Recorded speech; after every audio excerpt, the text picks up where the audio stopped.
she's been around, since elementary school. She was like, Chontel, chapter 7 is so you. So I haven't had a chance to read it, but I'm excited to know that chapter 7 is so me. And it's about falling in love with yourself. So when she first mentioned it to me, I had some reservations because the name of the book is Happily Single After. And I'm like, well, Francesca, I do want to be married. And she was like, well, that's not it's not all about that. She's like, you're thriving in life in spite of. So I was like, okay, cool. I'm okay with speaking on that. So I want to start with a quote because it reminds me of me all the time. There's this quote by Gabby, and I always get her name wrong. Citadel? We'll go with that. People always ask me, you have so much confidence. Where did that come from? She said, it came from me. One day I decided that I was beautiful, and so I carried out my life as if I was a beautiful girl. I wear colors that make me feel pretty. I wear makeup that makes me feel pretty, and it really helps. It doesn't have anything to do with how the world perceives you. What matters is what you see. So I want to say my happiness came with a decision that I was enough.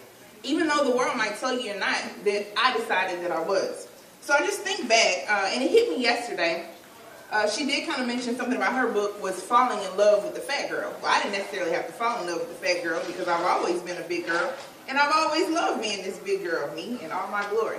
So that wasn't necessarily my issue. What I did realize is that I had to fall in love with the girl who felt like maybe she wasn't enough. And my mom is here today, so don't think I'm saying anything bad, but growing up, my mom was always like, if I came home with a B, she's like, well, why not an A?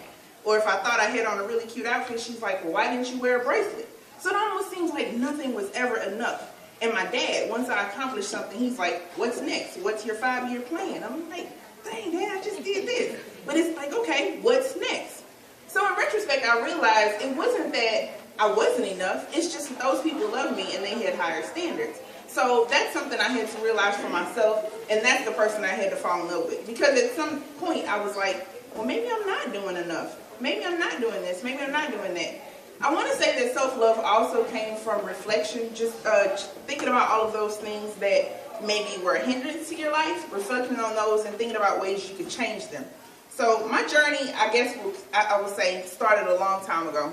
I thought it maybe started when I started Befactive, and you have a little flyer in there so you can check that out. Befactive was a brand that I started 2014, and the PHAT stand for being positive, being healthy mentally, physically, and spiritually, being active and adventurous, and totally committed to being the best you that you can be.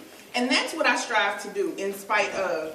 I currently teach dance fitness classes. That was something I aspired to do. And I feel like I empower others because people have told me before, and I wasn't offended.